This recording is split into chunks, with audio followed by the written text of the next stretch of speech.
banyak sekali nikmat dari Allah, nikmat iman, nikmat Islam, nikmat takwa, nikmat sehat, nikmat sempat, dan tentunya nikmat-nikmat yang lain yang kita terima bersama, sehingga pada pagi hari ini kita bisa beraktivitas, beribadah kepada Allah.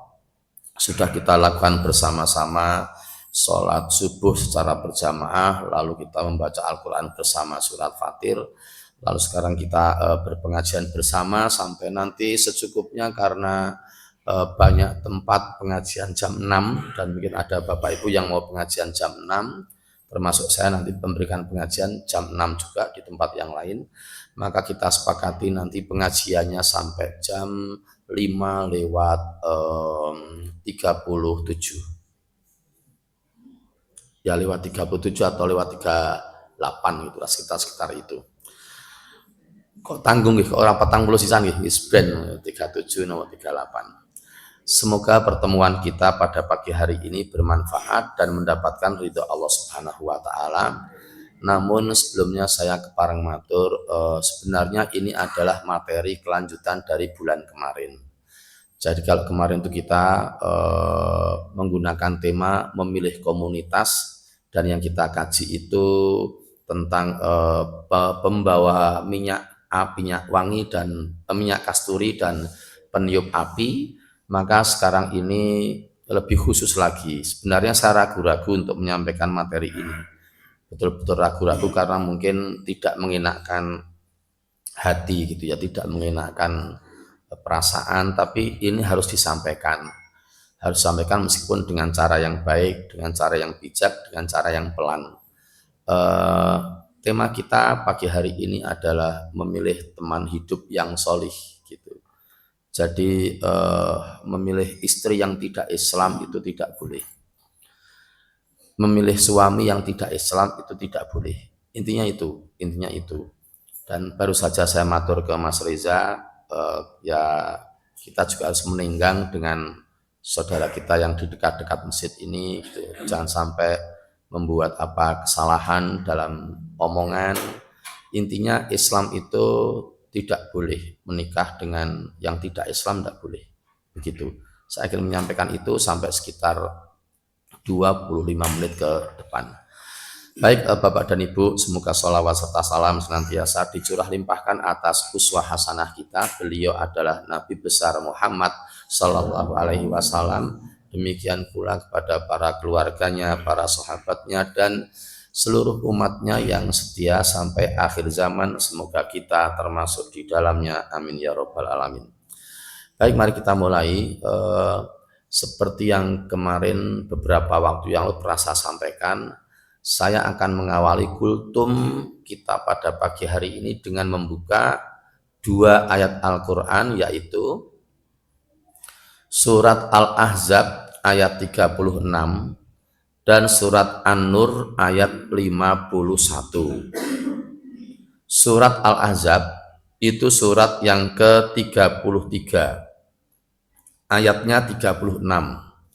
Nanti kita mintakan tolong Mas Riza untuk membacakan terjemahnya. Lalu yang kedua akan kita buka surat An-Nur. Surat An-Nur itu surat yang ke-24, ayatnya ayat 51. Nah Bapak Ibu, inti dari dua ayat ini yang akan kita buka bersama-sama ini, intinya begini: apabila Allah dan Rasulnya telah menetapkan suatu ketetapan, kita itu tidak boleh memilih ketetapan yang lain, gitu, tidak boleh.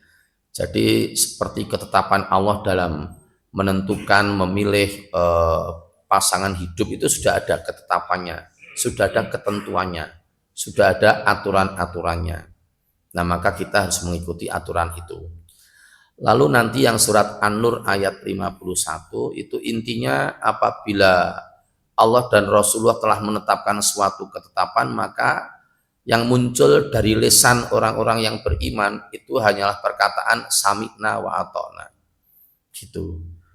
Kalau sampai tidak sami'na wa ata'na, nanti termasuk orang-orang yang tidak beruntung. Lalu yang surat Al-Ahzab ayat 36, kalau tidak menetapi mengikuti ketetapan Allah, dikatakan sebagai orang yang tersesat. tersesat itu kesasar, adoh, kesasare adoh.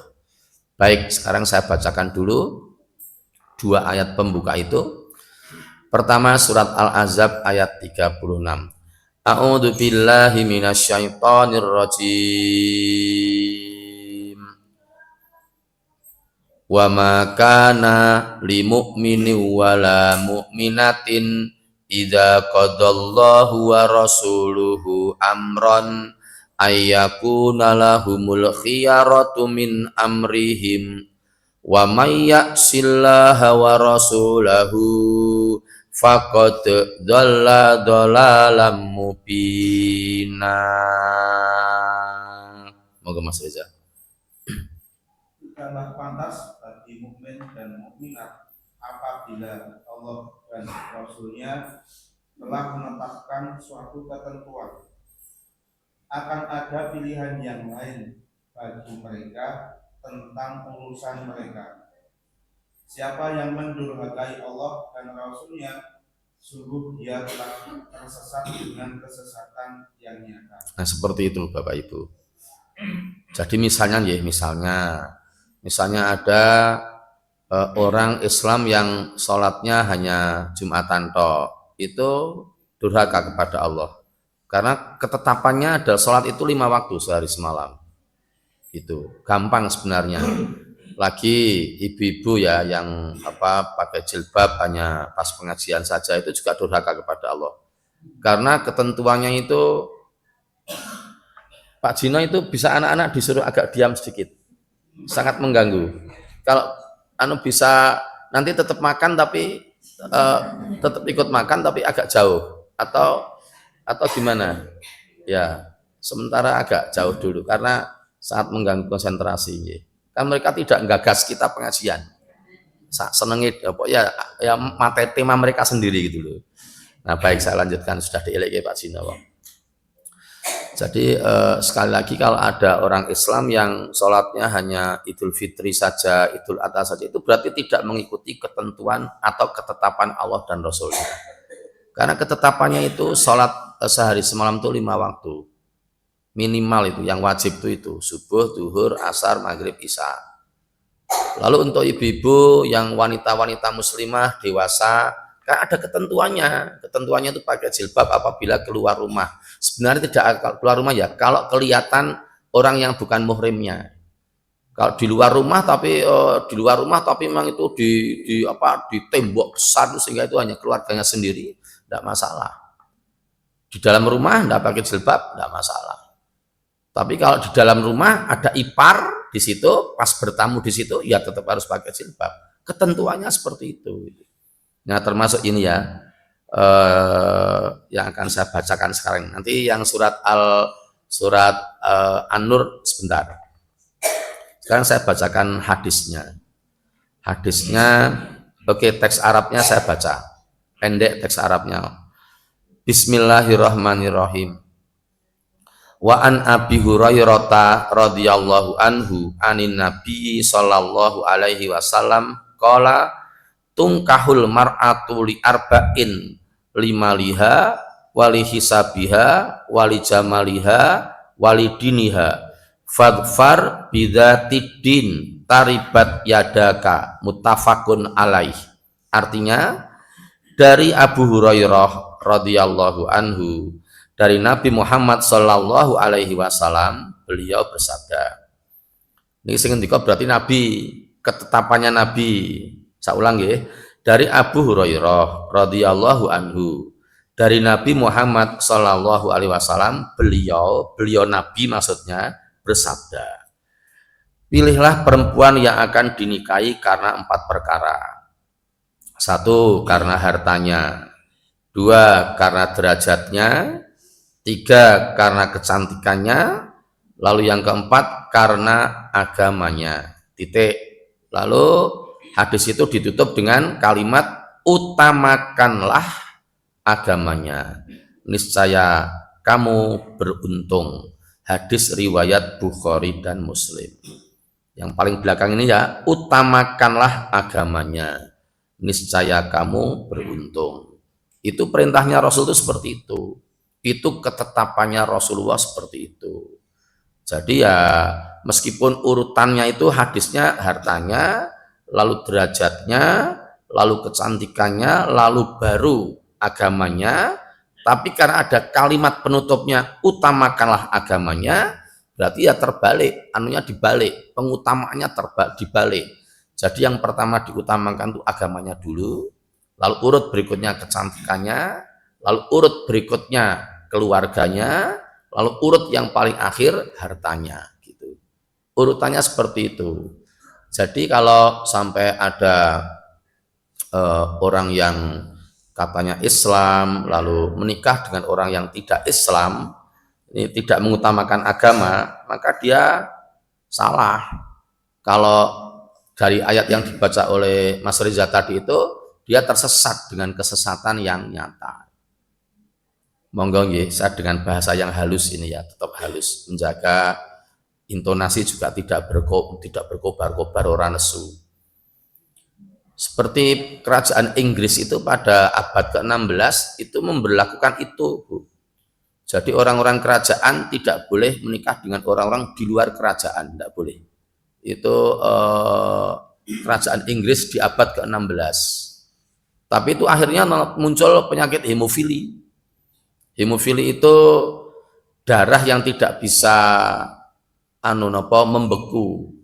Jadi misalnya kena silet sedikit atau kena paku sedikit atau apa terus keluar darahnya itu tidak bisa membeku. Jadi cair terus keluar terus airnya darahnya sampai habis darahnya. Itu namanya penyakit hemofili. Nah, dulu di Inggris pada abad ke-16 sudah pernah memberlakukan seperti itu.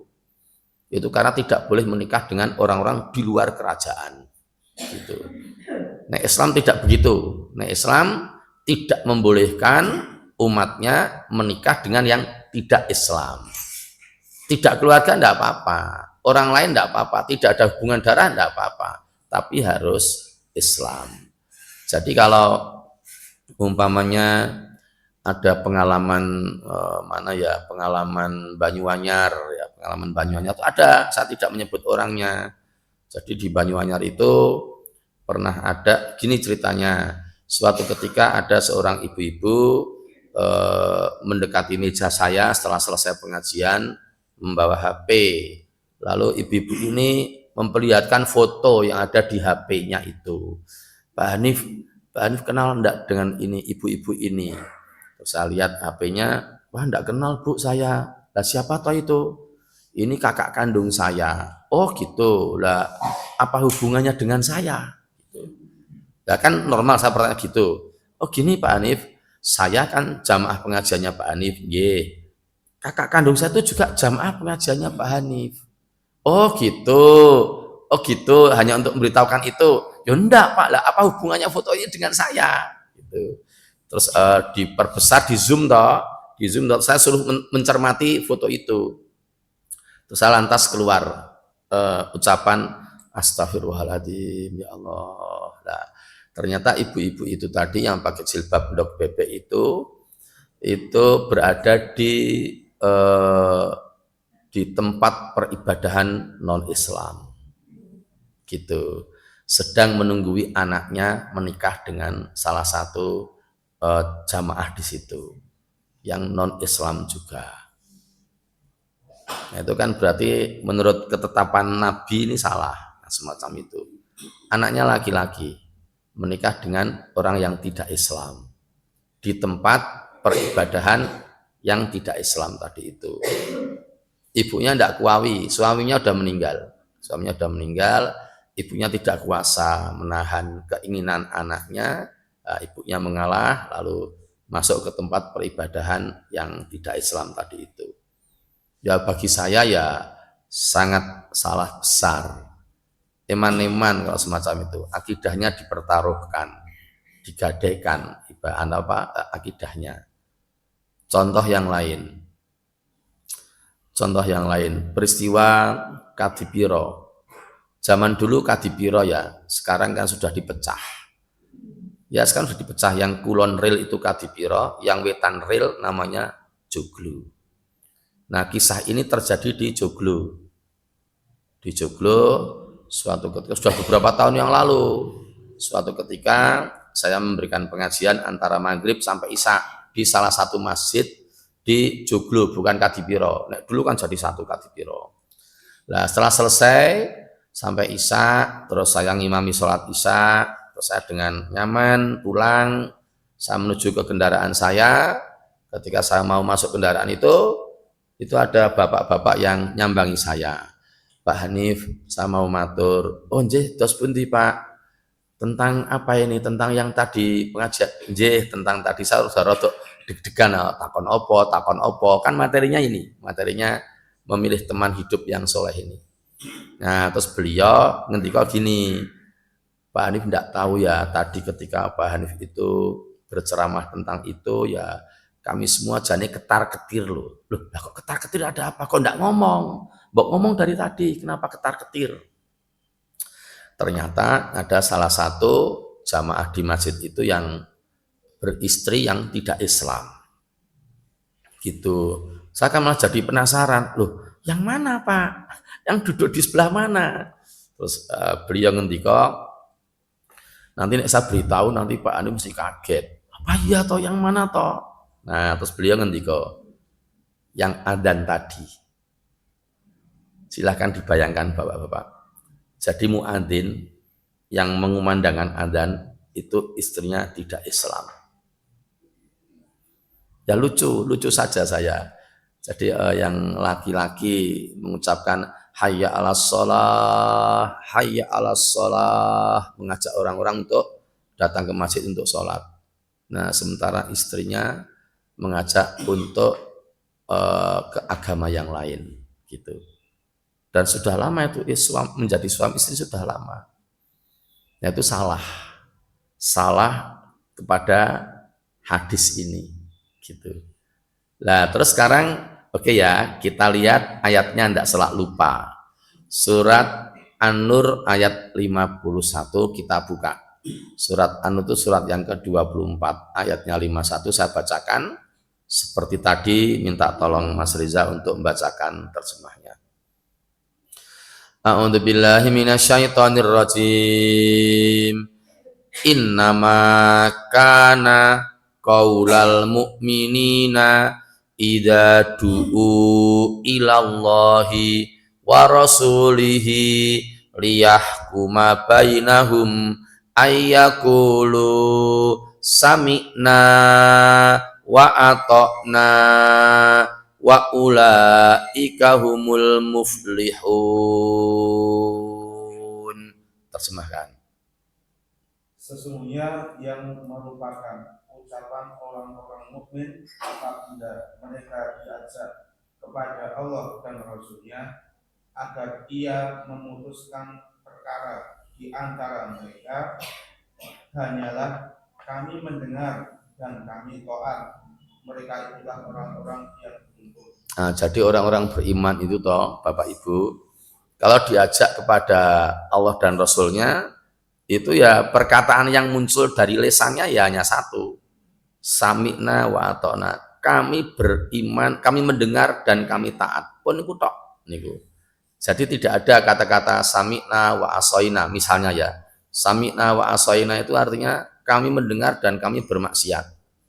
Maksudnya menolak itu tidak ada. Orang yang betul-betul beriman kepada Allah, yang betul-betul menjaga ketakwaannya, itu ya hanya satu perkataan, apapun ketetapan Allah akan diterima dengan sami'na wa ata'na. Kami mendengar dan kami taat, termasuk ini urusan beristri ini. Saya tak tanya ke Pak Reza ya, Pak Reza aja yang saya tanya.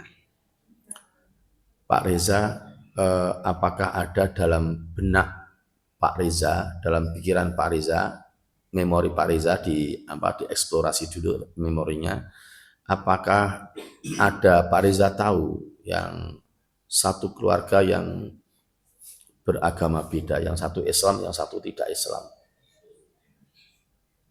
Kok menengahwan? Oh, mantuk-mantuk ngoten tok. Wah, sebentar, saya tak tanya ibu-ibu ya. Saya sudah pakai kalimat yang halus ya, saya berusaha halus, baik gitu, tidak berapi-api gitu. Apanya itu? Ibu-ibu semua, apakah ada di antara ibu-ibu yang tahu satu keluarga gitu, terus ternyata suami dan istri itu berbeda agama, yang satu Islam, yang satu tidak Islam, apakah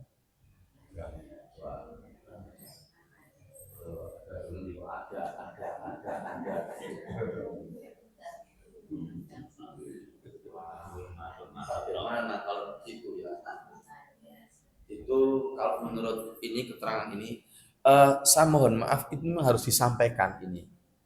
Karena kalau tidak disampaikan itu bahaya, tidak boleh, tidak tahu nanti tidak disampaikan. Oke ya, sekarang ayatnya. Nek tadi kan hadisnya. Yang hadisnya tadi, pilihlah perempuan yang akan dinikahi karena 4 perkara, hartanya, derajatnya, kecantikannya, dan agamanya. Utamakanlah agamanya, niscaya kamu beruntung. Ini hadis. Nah, sekarang ayatnya yang melarang ya.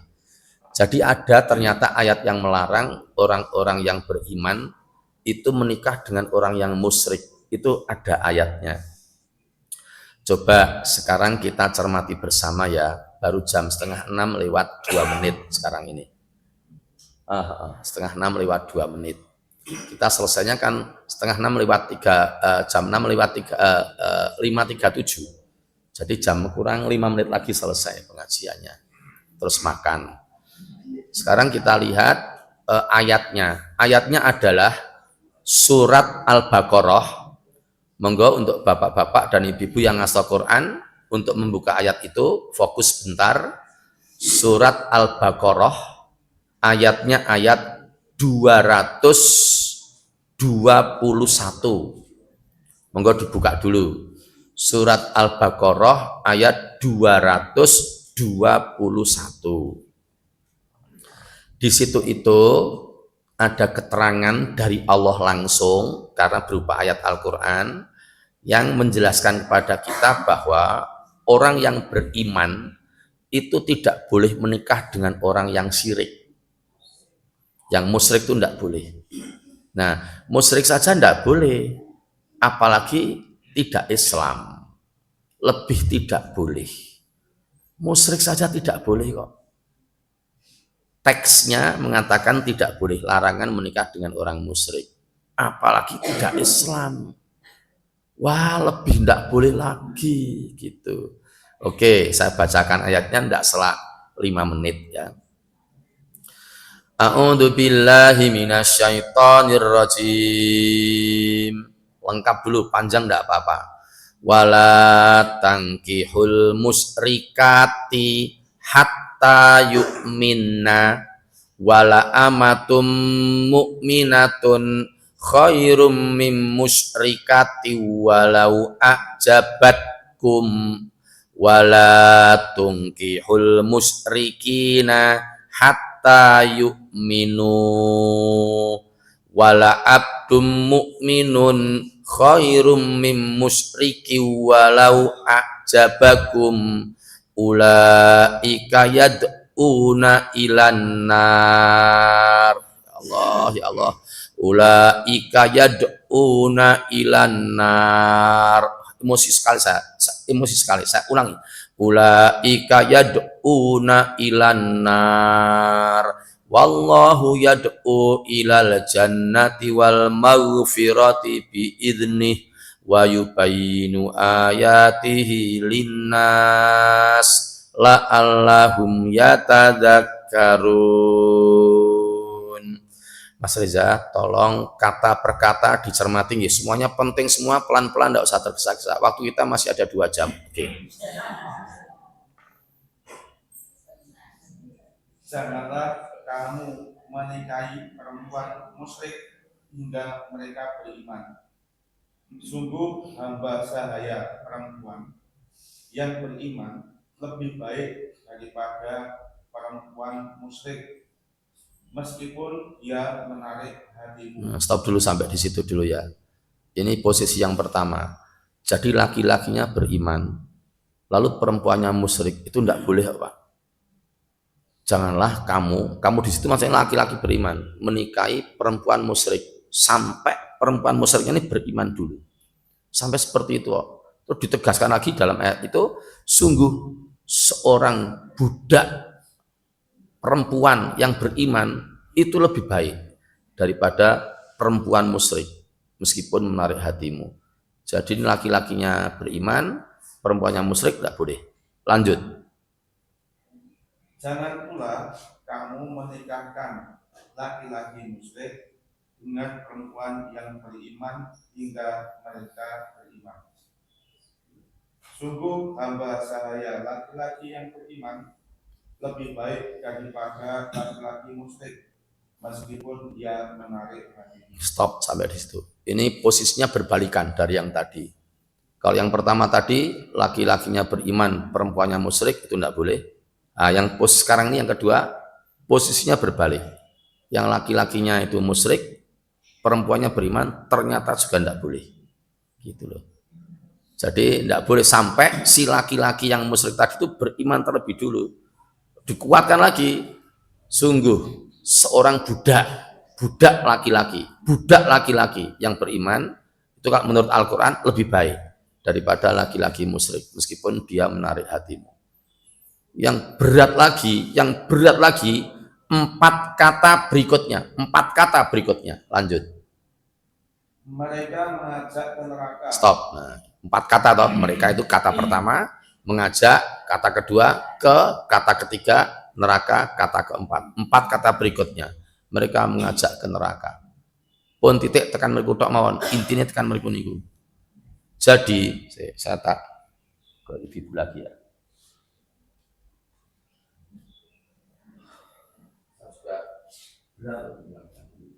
Berarti dalam satu keluarga berbeda agama tadi itu, maka yang tidak Islam, kalau menurut Al-Quran itu ucapannya Allah, firman Allah yang dicantumkan dalam Al-Baqarah 221, maka yang tidak Islam tadi itu akan membuka pasangan yang Islam.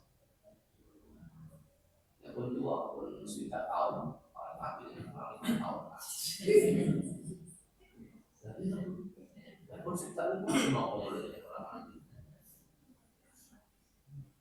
Misalnya suami istri yang non-muslimnya misalnya laki-laki ya sudah 65 tahun, istrinya 64 tahun, dia yang tidak Islam, istrinya akan mengajak ke neraka. Ini ngomong, oh ya anak saya ini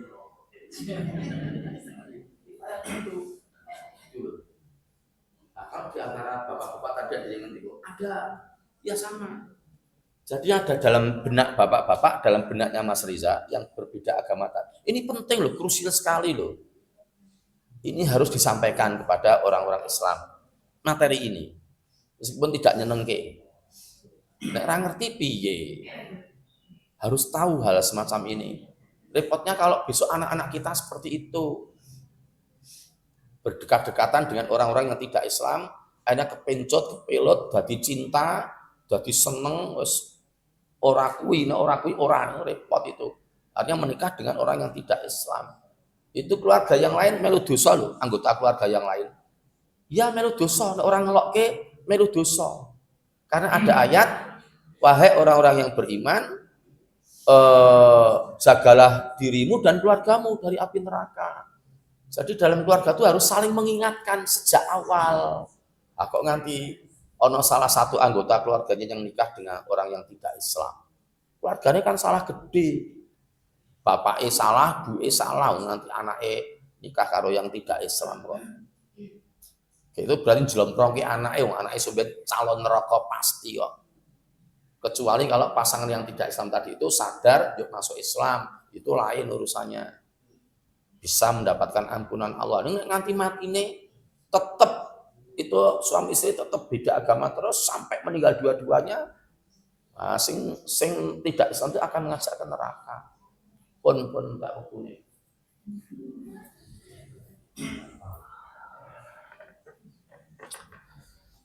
Nggih, ngoten niku pun cetha, gamblang, gampang ditampa, Kulo ya gampang menyampaikan ya gampang. Ning sok-sok angel pelaksanaane. Apalagi sudah membawa emosi, aku ya seneng iki kok, aku seneng wong wedok iki kok.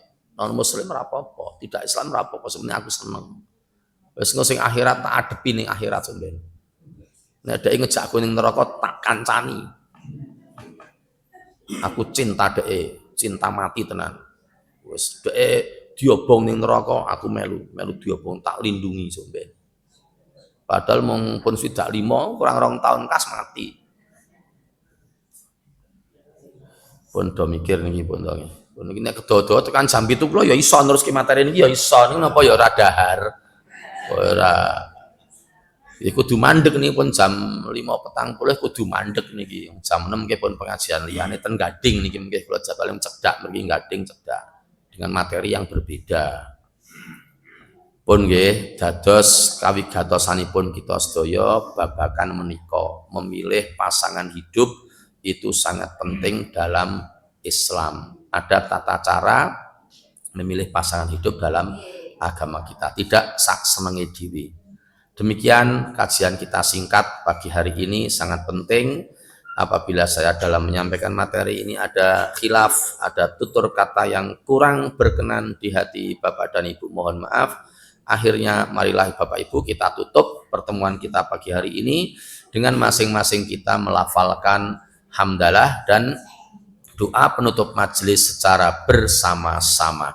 Alhamdulillahirabbil alamin. Subhanakallahumma wa bihamdika asyhadu alla ilaha illa anta astaghfiruka wa atubu ilaik.